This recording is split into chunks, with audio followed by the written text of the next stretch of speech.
Hello guys, welcome to Jishnu geeks.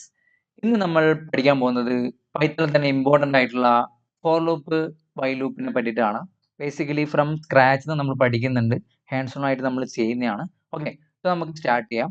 Basically നിങ്ങൾ Amazon തുറന്നിട്ടുണ്ടെങ്കിൽ ഒരുപാട് products ഓരോന്നായിട്ട് നിങ്ങൾക്ക് ഇവിടെ വിസിബിൾ ആവും. ഓക്കെ, സോ ഇതെല്ലാം എങ്ങനെയാണ് മാപ്പ് ചെയ്യുന്നത്? ഓരോ സംഭവങ്ങളും വൺ ബൈ വൺ ആയിട്ട് ഇതെങ്ങനെയാണ് മാപ്പ് ചെയ്യുന്നത്? ഓരോ ലൂപ്പിൽ, അതായത് ഓരോ ഇപ്പം ഡാറ്റാ ബേസിൽ ഇതെല്ലാം കൂടി ഒരു ടേബിളിലാണ് ഉണ്ടാവുക. അതെല്ലാം കൂടി വൺ ബൈ വൺ ആയിട്ട് ഇവിടെ വിസിബിൾ ചെയ്യിക്കുന്നതിന് എന്ത് ഫീച്ചർ ആയിരിക്കും യൂസ് ചെയ്തിട്ടുണ്ടാവുക ആമസോൺ മാപ്പ് ചെയ്യാൻ വേണ്ടിയിട്ട്? ഓക്കെ, സോ ഒരു എക്സാമ്പിൾ പറഞ്ഞതാണ്. സോ നിങ്ങളൊന്ന് ആലോചിച്ച് നോക്കുക. സോ അവിടെയാണ് നമ്മുടെ നിങ്ങളിപ്പോൾ കാണാം, ഒരു ഡാറ്റാബേസ് ടെക്കിന്റെ ഒരു പെർസ്പെക്റ്റീവിൽ ഞാൻ പറഞ്ഞുതരാം. നിങ്ങൾക്ക് ഇവിടെ കാണാം ഒരുപാട് പ്രൊഡക്ട്സ് ഉണ്ട്. ഓക്കെ, സോ 100 പ്രൊഡക്ട്സ് ഉണ്ട്. ആമസോൺ എടുക്കുക, ഓരോ പ്രൊഡക്റ്റും അതിന്റെ ടൈറ്റിൽ, അതിന്റെ പ്രൈസ്, അങ്ങനെ ഒരുപാട് പ്രൊഡക്ട്സ് ഇവിടെ കാണിക്കുന്നുണ്ടാവും. ഓക്കെ, ഡാറ്റാബേസിൽ ആക്ച്വലി അതൊരു ടേബിൾ ആണ് ഉണ്ടാവുക. നമ്മൾ യു ഐയിൽ കാണിക്കുന്ന സമയത്ത് ഓരോന്ന് ഇങ്ങനെ ലൂപ്പ് ചെയ്ത് കാണിക്കുന്നുണ്ട്. സോ ഇതിന് യൂസ് ചെയ്യുന്ന സംഭവം എന്താണ്? ബേസിക്കലി ഇതിന് യൂസ് ചെയ്യുന്ന സംഭവമാണ് ഈ ഒരു ഫോർ ലൂപ്പ് എന്ന് പറയുന്നത്. ഒരു എക്സാമ്പിൾ വേണ്ടി പറയുന്നതാണ്. ആമസോണിൽ ഇങ്ങനെയല്ല യൂസ് ചെയ്യുന്നത്. നിങ്ങൾക്ക് മനസ്സിലാകേണ്ട രീതിയിൽ വൺ ബൈ വൺ ആയിട്ട് സംഭവം പ്രിന്റ് ചെയ്ത് കാണിക്കുന്നതിന് ഒരു എക്സാമ്പിൾ വെച്ചിട്ടാണ് ആമസോൺ പറഞ്ഞത്. ബേസിക്കലി നിങ്ങൾക്ക് ഇവിടെ കാണാൻ പറ്റും. ഇവിടെ ഒരു പ്രൊഡക്ട്സ് എന്നുള്ള ഒരു വേരിയബിളിൽ നമ്മൾ ഷൂസ്, ബാഗ്, വാച്ച് എന്നുള്ള 3 കാര്യങ്ങൾ സ്റ്റോർ ചെയ്ത് വെച്ചിട്ടുണ്ട്. ഈ ഒരു സ്ക്വയർ ബ്രാക്കറ്റിൽ ഇങ്ങനെ സ്റ്റോർ ചെയ്യുന്നതിന് ലിസ്റ്റ് എന്ന് പറയും. ഇത് നമ്മൾ വരുന്ന സെക്ഷനിൽ പഠിക്കുന്നതാണ്. ജസ്റ്റ് മനസ്സിലാക്കി വെക്കുക. ഈ ഒരു വേരിയബിളിൽ നമ്മൾ ഇങ്ങനെ ചെയ്തിട്ടുണ്ട്. നമ്മളിപ്പോൾ ആമസോണിൽ പോലെ എല്ലാം കൂടി ഒരു സാധനത്തിലാണ് ഉണ്ടാവുക. ഓരോന്നായിട്ട് കാണിക്കണമെങ്കിൽ നമുക്ക് ഫോർ ലൂപ്പ് ഉപയോഗിക്കാം. ലൈക്ക് ഫോർ ഐറ്റം, ജസ്റ്റ് ഇവിടെ നിങ്ങൾക്ക് എന്താന്ന് വെച്ചാൽ കൊടുക്കാം. ഐറ്റമോ പ്രൊഡക്റ്റോ എന്താണ് ഇവിടെ കൊടുക്കുന്നത് അതായിരിക്കണം നമ്മൾ ഇതിൻ്റെ ഉള്ളിൽ ആക്സസ് ചെയ്യാൻ വേണ്ടി യൂസ് ചെയ്യേണ്ടത്. ഓക്കെ, ഈ ബ്രാക്കറ്റ് എടുക്കണ്ട. Okay, for item in products, item in, okay, ഈ ഒരു കീവേഡ് നോക്കുക. ഫോർ ഐറ്റം ഇൻ പ്രൊഡക്ട്സ്, അതായത് ഈ ഒരു വേരിയബിളുള്ള വേരിയബിളുള്ള ഈ ഒരു വേരിയബിളുള്ള ഡാറ്റേനെ ആക്സസ് ചെയ്യാൻ വേണ്ടിയിട്ട് നമ്മൾ ഫോർ ലൂപ്പിൽ ഈ ഒരു ഇതിവിടെ ഇപ്പോൾ നിങ്ങൾക്ക് എന്ത് പേര് വേണം കൊടുക്കാം. എന്നിട്ട് നമ്മൾ പ്രിന്റ് ചെയ്യുന്ന സമയത്ത് ആ ഒരു പേര്, ഇവിടെ കൊടുത്ത പേര് കൊടുത്തിട്ടുണ്ടെങ്കിൽ ഇതിൽ ഓരോ സാധനം ഓരോ പ്രാവശ്യം ലൂപ്പ് ചെയ്യുന്നതിന് പ്രിന്റ് ചെയ്യും. അതായത് ഇവിടെ കാണാൻ പറ്റും, ഫോർ ലൂപ്പിൽ ഇട്ടിട്ടുണ്ടെങ്കിൽ ഇതിൽ ഐറ്റം എന്നുള്ള സാധനം ഒരു particular each one by one ആയിട്ട് ഓരോ സാധനത്തിനെയും ഡിനോട്ട് ചെയ്യുന്നതാണ് ഇവിടെ കൊടുക്കുന്ന സാധനം. അപ്പോൾ ഔട്ട്പുട്ട് വരുന്ന സമയത്ത് ഷൂസ്, ബാഗ്, വാച്ച്. കണ്ടിട്ട് ബേജാറാവേണ്ട ആവശ്യമില്ല. നമുക്ക് കോഡ് ചെയ്ത് നമ്മൾ പഠിക്കുന്നതാണ് ഓരോ ഫ്ലോയും കാര്യങ്ങളൊക്കെ. ജസ്റ്റ് മനസ്സിലാക്കി വെക്കുക ഫോർ ലൂപ്പ് എന്തിനാണ് യൂസ് ചെയ്യുന്നത്. ഓരോ സാധനങ്ങളും നമ്മൾ പ്രിന്റ് ചെയ്ത്, പിന്നെ ഒരുപാട് കാൽക്കുലേഷൻ കാര്യങ്ങളൊക്കെ ചെയ്യാം, മാപ്പ് ചെയ്യാനും കാര്യങ്ങളൊക്കെ നമ്മൾ യൂസ് ചെയ്യുന്ന സംഭവമാണ് ഫോർ ലൂപ്പ് എന്നുള്ളത്. ഓക്കെ, ഐട്രേറ്റ് ചെയ്യാൻ വേണ്ടിയിട്ട്. ഓക്കെ, ഓരോന്നും നമുക്ക് വൺ ബൈ വൺ ആയിട്ട് പ്രിന്റ് ചെയ്യിക്കാൻ വേണ്ടിയിട്ട്. ഓക്കെ, ഇത് ഓട്ടോമാറ്റിക്കായി സ്റ്റോപ്പ് ചെയ്യും. ഇപ്പോൾ 3 ഐറ്റം ഉള്ളെങ്കിൽ 3 പ്രിന്റ് ചെയ്ത് കഴിഞ്ഞിട്ട് ഇത് ഓട്ടോമാറ്റിക്കായി സ്റ്റോപ്പ് ചെയ്യും. ഓക്കെ, നമ്മൾ ചെയ്ത് കാണിച്ചു തരാം സംഭവം. ഓക്കെ, സോ അടുത്തുള്ളതാണ് വൈ ലൂപ്പ്.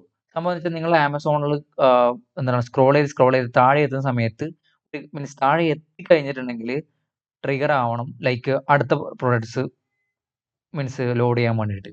സിമ്പിളാണ്. 100 പ്രൊഡക്ട്സ് താഴെ എത്തിയിട്ട് ഇഫ് റീച്ച്ഡ് താഴെ എത്തിയിട്ടുണ്ടെങ്കിൽ, തീർന്നിട്ടുണ്ടെങ്കിൽ ഒന്നുകൂടി കണ്ടിന്യൂ ചെയ്യുക, അടുത്ത പ്രോഡക്ട്സ് ലോഡ് ചെയ്യാൻ വേണ്ടിയിട്ട്. വൈലൂപ്പ് താഴെ ഇപ്പോൾ ഈ ഒരു ആപ്ലിക്കേഷൻ താഴെ ഒരു വൈലൂപ്പ് ഇട്ടിട്ടുണ്ടാവും. ആ ഒരു വൈലൂപ്പിൽ മോർ പ്രൊഡക്ട്സ് അവൈലബിൾ എന്നുള്ള സംഭവം കൊടുത്തിട്ടുണ്ടാവും. ഓക്കെ, സോ ഈ ഒരു ഫംഗ്ഷൻ കോൾ ചെയ്യും, എന്നിട്ട് അടുത്ത പ്രൊഡക്ട്സ് ലോഡ് ചെയ്യും. ഓക്കെ, ജസ്റ്റ് ഏകദേശം ഒരു ഐഡിയ കിട്ടുന്നാവും വിചാരിക്കുന്നു. ഇതിപ്പോൾ ഒരു കണ്ടീഷൻ, വൈൽ യൂസ് ചെയ്യുന്നത് ഒരു കണ്ടീഷൻ സാറ്റിസ്ഫൈ ചെയ്യാൻ വേണ്ടിയിട്ട്. ഓക്കെ, ഒരു condition until that condition meet എന്നുള്ള ഒരു സംഭവം വേണ്ടിയിട്ട് ജസ്റ്റ് ഒന്ന് മനസ്സിലാക്കാൻ വേണ്ടി പറഞ്ഞുതരാം. ഇവിടെ ഇപ്പോൾ നമ്മൾ നോർമലി ഒരു കണ്ടീഷൻ ചെക്ക് ചെയ്യുന്ന സമയത്ത് ട്രൂ ആകുന്ന സമയത്ത് അത് സ്റ്റോപ്പ് ചെയ്ത് പോകും, പക്ഷെ ഫാൾസ് ആകുന്ന സമയത്ത് അത് റൺ ചെയ്തുകൊണ്ടിരിക്കും. ഓക്കെ, സോ ആ ഒരു കണ്ടീഷൻ എത്തുന്നവരെ അണ്ടിൽ ദാറ്റ് കണ്ടീഷൻ മീറ്റ് ഞാൻ കോഡ് ചെയ്ത് കാണിച്ചു തരാം, കുറച്ചുകൂടി മനസ്സിലാവും. ഓക്കെ, സോ നമുക്കിനി കോഡിങ് സ്റ്റാർട്ട് ചെയ്യാം. അപ്പോൾ നമ്മളെ ഇന്നത്തെ ഹാൻഡ്സ് ഓൺ ചെയ്യാൻ വേണ്ടിയിട്ട് നോർമലി നമ്മൾ ചെയ്യുന്ന പോലെ പൈത്തൺ ഫോൾഡർ ക്രിയേറ്റ് ചെയ്യുക. ഓൾറെഡി ഉള്ള ഫോൾഡറിൽ day3 എന്നുള്ള ഒരു ഫോൾഡർ ക്രിയേറ്റ് ചെയ്യുക. ഓക്കെ, സോ എന്നിട്ട് ജസ്റ്റ് അത് VS Code ഓപ്പൺ ചെയ്യുക. എന്നിട്ട് അതിൻ്റെ അത് day3.py എന്നുള്ള ഒരു ഫയൽ ക്രിയേറ്റ് ചെയ്ത് വെക്കുക.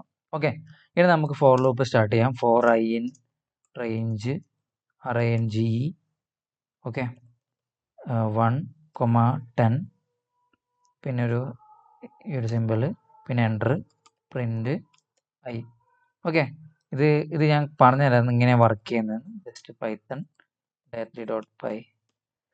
ഇവിടെ ഇപ്പോൾ ഈ ഒരു ഫോർ ലൂപ്പ് എങ്ങനെ വർക്ക് ചെയ്യുന്നത് വെച്ചിട്ടുണ്ടെങ്കിൽ, ഫോർ ഐ ഇൻ റേഞ്ച്, ഈ 1 എന്ന് പറഞ്ഞ സാധനം എന്ന് വെച്ചാൽ ഫസ്റ്റ് ഇടുന്ന സാധനം സ്റ്റാർട്ട് ചെയ്യുന്നത്, അതായത് ഇവിടെ സ്റ്റാർട്ടിങ് പ്രിന്റ് ചെയ്ത സമയത്ത് കാണാം സ്റ്റാർട്ടിങ് പോയിന്റ് 1. പിന്നെയുള്ളത് ഈ ഒരു 10 എന്നുള്ള സാധനം എന്ന് വെച്ചാൽ എൻഡ് പോയിന്റ്. എൻഡ് പോയിന്റ് എന്ന് വെച്ചിട്ടുണ്ടെങ്കിൽ ഇതിൻ്റെ അകത്ത് നിന്ന് 1 കുറഞ്ഞ സംഭവമായിരിക്കും. ലൈക്ക് ഇതൊരു എന്താ പറയാ, ഈ ഒരു സംഭവത്തിൽ നിന്ന് 1 കുറഞ്ഞ സാധനമായിരിക്കും ഇവിടെ പ്രിന്റ് ആവുക. അപ്പോൾ നമുക്കിപ്പോൾ 10 വേണമെങ്കിൽ നമ്മളിപ്പോൾ 11 ഇവിടെ കൊടുക്കണം. ഓക്കെ, സോ ഇനി നമ്മൾ പ്രിന്റ് ചെയ്തിട്ടുണ്ടെങ്കിൽ നമുക്ക് 1 മുതൽ 10 വരെയുള്ള കാണാൻ കിട്ടും. അതായത് സ്റ്റാർട്ട്, സ്റ്റോപ്പ് ആയ സമയത്ത് 1 കുറച്ചിട്ടാണ് സ്റ്റോപ്പ് ചെയ്യുക. ഓക്കെ, ഇൻഡെക്സ് വെച്ചിട്ട്. Okay, so 1, 11. ഇതിപ്പോൾ ഡിഫോൾട്ടായിട്ട് 1, 2, 1 കൂട്ടിയിട്ടാണ് പോകുന്നത്. അതെന്തുകൊണ്ടാണ് ഈ 1 കൂട്ടി പോകുന്നത്? അല്ലെങ്കിൽ നിങ്ങൾക്ക് ഇവിടെ ഇപ്പോൾ സാധാരണ എന്തുകൊണ്ടാണ് ഇപ്പോൾ 1, 2, 3, 4, 5 അല്ലാണ്ട് 1, 3 അങ്ങനെ എന്തുകൊണ്ടാണ് വരാത്തതെന്ന് ചിന്തിച്ചിട്ടുണ്ടോ? സംഭവം എന്ന് വെച്ചിട്ടുണ്ടെങ്കിൽ ഒന്നുമില്ല. ഇവിടെ ഇപ്പോൾ സ്റ്റാർട്ട്, ഇവിടെ സ്റ്റോപ്പ്, ഇവിടെ ഒരു സംഭവം കൂടെ ഉണ്ട്, കൊമ. ഇവിടെ ഇപ്പോൾ 3 കൊടുത്തോ. എന്നിട്ട് നമ്മൾ ചെയ്തിട്ടുണ്ടെങ്കിൽ ഇവിടെ ഇപ്പോൾ 1, അടുത്ത സ്റ്റെപ്പ് എന്ന് വെച്ചാൽ 1നോട് 3 കൂട്ടാം 4, പിന്നെ 7, 10. അതായത് ഈ ഫസ്റ്റത്തെ സാധനം സ്റ്റാർട്ടും രണ്ടാമത്തെ സാധനം സ്റ്റോപ്പും, പിന്നെ ഇത് സ്റ്റെപ്പാണ് മൂന്നാമത്തെ സാധനം.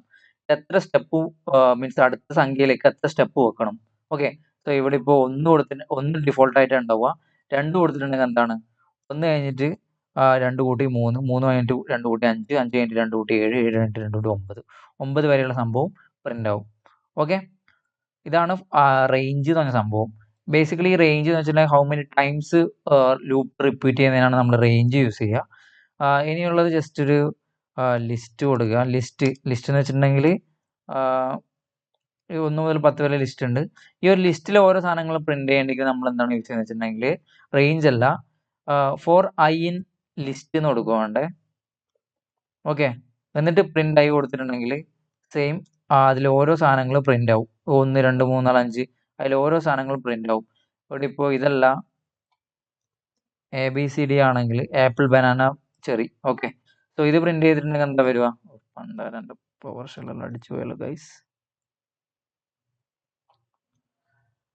Python .3.py apple, banana, cherry. Basically for loop ഒന്നുമില്ല. റേഞ്ച് എന്ന് വെച്ചിട്ടുണ്ടെങ്കിൽ ഹൗ മെനി ടൈംസ്, പിന്നെ ഈ ഇന്ന് വെച്ചിട്ടുണ്ടെങ്കിൽ ആ ഒരു ലിസ്റ്റ് പോലത്തുള്ള സംഭവങ്ങളിൽ പ്രിന്റ് ചെയ്യിക്കാൻ വേണ്ടി യൂസ് ചെയ്യുന്നതാണ്. ഇവിടെ എന്ന് വെച്ചാൽ നമുക്ക് അയ്യോ ജയോ എന്താണെന്ന് വെച്ചാൽ കൊടുക്കാം. അതിനനുസരിച്ച് നമുക്ക് ഇവിടെ പ്രിന്റ് ചെയ്യുന്ന സാധനത്തിന് അതിൻ്റെ പേര് കറക്റ്റ് അവിടെ കൊടുത്ത പേര് കൊടുക്കണമെന്നേ ഉള്ളൂ. ഓക്കെ, സോ എന്നാലും സെയിം ഔട്ട്പുട്ട് തന്നെയാണ് കിട്ടുക. ഓക്കെ, ജസ്റ്റ് ഇതാണ് ഫോർ ലൂപ്പിന് 2 പ്രോപ്പർട്ടീസ്. എന്താണ്, ഇന്നും പിന്നെയുള്ളത് റേഞ്ചും. ഓക്കെ, ജസ്റ്റ് മനസ്സിലായിട്ടുണ്ടാവുമെന്ന് വിചാരിക്കുന്നു. മനസ്സിലായാലും ജസ്റ്റ് ഒന്നുകൂടെ ഒന്ന് ചെയ്ത് നോക്കുക, മനസ്സിലാവും. പിന്നെ ഈ സ്റ്റാർ പാറ്റേണുള്ള കാര്യങ്ങളില്ലേ, സ്റ്റാർ പാറ്റേണുള്ള അതെല്ലാം എങ്ങനെയാണ് വർക്ക് ചെയ്യുന്നത് വെച്ചാൽ നമുക്ക് ജസ്റ്റ് നോക്കാം. For I in range star pattern ആണ് 1, 10. ഓക്കെ, പ്രിന്റ്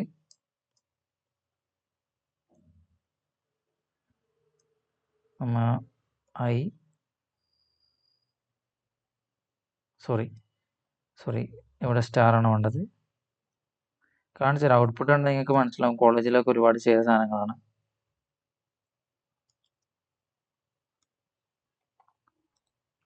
വർക്കാവും നോക്കാം. സംഭവം വർക്കായിട്ടുണ്ട്. പാറ്റേൺ പ്രിന്റിംഗ് എന്ന് പറയുന്നതിന് സ്റ്റാർ പാറ്റേൺ, പിരമിഡ്, അങ്ങനത്തെ ഒരുപാട് കാര്യങ്ങൾ മറ്റേ കോഡിംഗ് ക്വസ്റ്റ്യൻസിലൊക്കെ ഇങ്ങനത്തെ കാര്യങ്ങളാണ് മെയിനായിട്ട് യൂസ് ചെയ്യുക. ഇവിടെ ഇപ്പോൾ ചെയ്തൊന്നുമില്ല. 4 ഐ റേഞ്ച് 1 മുതൽ 10 വരെയുള്ള റോ കൊടുത്തിട്ടുണ്ട്. 1, 2, 3, 4, 5, 6, 7, 9, 9 വരെയുള്ള സംഭവം. ഓക്കെ, സോ അതെന്ന് വെച്ചിട്ടുണ്ടെങ്കിൽ ഈ സ്റ്റാർ എന്ന് പറഞ്ഞ സാധനം ഇതൊരു സ്ട്രിങ് കൊടുത്തിട്ടുണ്ട്. ഈ ഇൻറ്റു ഈ ഒരു സംഭവം സെൻട്രൽ ഒരു സാധനമുണ്ട്, മൾട്ടിപ്ലിക്കേഷൻ ആണ്, അരിത്തമെറ്റിക് ഓപ്പറേറ്റേഴ്സ് നമ്മൾ പറഞ്ഞാണ്. ഇൻറ്റു ഐ എന്ന് വെച്ചിട്ടുണ്ടെങ്കിൽ ഈ ഐ ഓരോ പ്രാവശ്യം 1 മുതൽ 10 വരെയുള്ള ഐ വന്നുകൊണ്ടിരിക്കും. ഒന്നാമത്തെ ഐ വന്ന് ഐ ഇൻറ്റു സ്റ്റാർ ഒരൊറ്റൊരു സ്റ്റാർ കിട്ടി. രണ്ടാമത്തെ 1 മുതൽ അടുത്ത വാല്യൂ വന്ന് 2 എന്നുള്ള വാല്യൂ വന്ന് 2 ഇൻറ്റു സ്റ്റാർ കിട്ടി, 2 സ്റ്റാർ വന്ന് അങ്ങനെ ഓരോ വാല്യൂ 9, 1 മുതൽ 10 വരെ എന്ന് വെച്ചിട്ടുണ്ടെങ്കിൽ 1 മുതൽ 9 വരെയുള്ള വാല്യൂസ് നമ്മളിവിടെ സ്റ്റാർ ആയിട്ട് പ്രിന്റ് ചെയ്തു. ഇത്രയേ ഉള്ളൂ ഫോർ ലൂപ്പ്. ഇനി നമുക്ക് വൈൽ ലൂപ്പ് നോക്കാം. ഫോർ ലൂപ്പ് ഞാൻ ജസ്റ്റ് ക്ലിയർ ചെയ്തിട്ടുണ്ട്. ഇനി അടുത്ത് നോക്കാൻ പോകുന്നതാണ് വൈൽ ലൂപ്പ് എന്ന സംഭവം. സംഭവം പറഞ്ഞിട്ടുണ്ട് ഒരു കണ്ടീഷൻ ആവുന്നത് വരെ ഈ സംഭവം വർക്ക് ചെയ്യൂ. For example number equal to 1 എന്ന് കൊടുത്ത് ഒരു കണ്ടീഷൻ കൊടുക്കാം വൈൽ നമ്പർ എന്താണ് 10 less than or equal to എന്ന് വെച്ചിട്ടുണ്ടെങ്കിൽ എന്താണ് less than or equal to വെച്ചാൽ ഈ നമ്പർ 10ന് തുല്യമോ അതില്ലെങ്കിൽ താഴെയോ ആകുന്ന സമയത്ത് നമുക്ക് ആ നമ്പർ പ്രിന്റ് ചെയ്യണം. ഓക്കെ ആ നമ്പർ പ്രിന്റ് ചെയ്യുക. അത് എത്ര വരെ 1 മുതൽ 10ന് മുന്നേ വരെയുള്ള നമ്പർ പ്രിന്റ് ചെയ്യും. ഓക്കെ പിന്നെ അടുത്ത ഈ ഒരു സംഭവം എന്ന് വെച്ചിട്ടുണ്ടെങ്കിൽ ഒരു നമ്പർ കയറി ഫസ്റ്റ് നമ്പർ 1 ആണ്. ഫസ്റ്റ് ഐട്രേഷനിൽ 1 ഇവിടെ വന്നു 1 less than or equal to 10 okay ആണ് പ്രിന്റ് നമ്പർ. അപ്പോൾ ഫസ്റ്റ് നമ്പർ 1 പ്രിന്റ് ചെയ്ത് അതിനുശേഷം അടുത്ത കണ്ടീഷൻ മീൻസ് അടുത്ത ലൂപ്പ് റൺ ചെയ്യണമെങ്കിൽ നമ്മൾ നമ്പർ പ്ലസ് ഈക്വൽ ടു 1 എന്ന് വെച്ചിട്ടുണ്ടെങ്കിൽ ഓൾറെഡി എക്സിസ്റ്റിംഗ് ഉള്ള 1 എന്താണ് 2 ആയി മാറും. ഓക്കെ സോ അടുത്ത 2 ഇവിടെ വരും എന്നിട്ട് ലെസ് ദാൻ ഈക്വൽ ടു നോക്കും എന്നിട്ട് പ്രിന്റ് ആ 2 പ്രിന്റ് ചെയ്യും എന്നിട്ട് അത് അടുത്ത എന്താണ് +1 കൂട്ടും അപ്പോൾ അടുത്തത് 3 ആവും. അങ്ങനെ കൂടി 10 വരെ പോകും. 10 വരെ വേണ്ടി 10 less than equal to 10 okay ആണ്.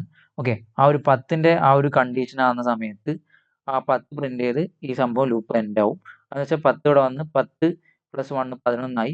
11 ഇവിടെ വരുന്ന സമയത്ത് 11 ലെസ് ദാൻ ഈക്വൽ ടു 10 ആണോ? അല്ല 10നെക്കാളും വലുതാണ് 11. അപ്പോൾ ഇതിൽ ലൂപ്പ് കയറാണ്ട് 1 മുതൽ 10 വരെയുള്ള നമ്പർ പ്രിന്റ് ചെയ്യും. നമുക്കൊന്ന് ജസ്റ്റ് ചെയ്ത് നോക്കാം. ഇവിടെ നമ്മൾ ചെയ്തിട്ടുണ്ട് 1 2 3 4 5 10 വരെ ആയിട്ടുണ്ട്.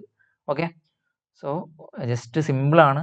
ഒരു കണ്ടീഷൻ ആ ഒരു കണ്ടീഷൻ ഒരു സംഭവം മീറ്റ് ചെയ്യുന്നവരെ റൺ ചെയ്യും. ഓക്കെ സോ ഇത്രയാണ് നമ്മളെ ഫോർ ലൂപ്പും വൈൽ ലൂപ്പും ഉള്ളത്. നിങ്ങൾക്ക് മനസ്സിലായില്ല ജസ്റ്റ് കമൻറ്റ് ലീവ് ചെയ്യുക. നമുക്ക് ഒന്നും കൂടി ഡീറ്റെയിൽ ആയിട്ട് വേണമെങ്കിൽ ഒരു ക്ലാസ് കൂടെ എടുക്കാം നിങ്ങൾക്ക് മീൻസ് അല്ലെങ്കിൽ നമുക്ക് പ്രൊജക്ട് ബേസ്ഡ് ആയിട്ട് ഒരു ക്ലാസ് എടുക്കാം. അങ്ങനെ വേണമെങ്കിൽ ജസ്റ്റ് ഒന്ന് കമൻറ്റ് ലീവ് ചെയ്യുക പ്രൊജക്ട് ബേസ്ഡ് ആയിട്ട് വേണമെന്ന്. സോ ഇന്നത്തെ വീഡിയോ ഇത്രയുള്ളൂ guys. Thank you for watching.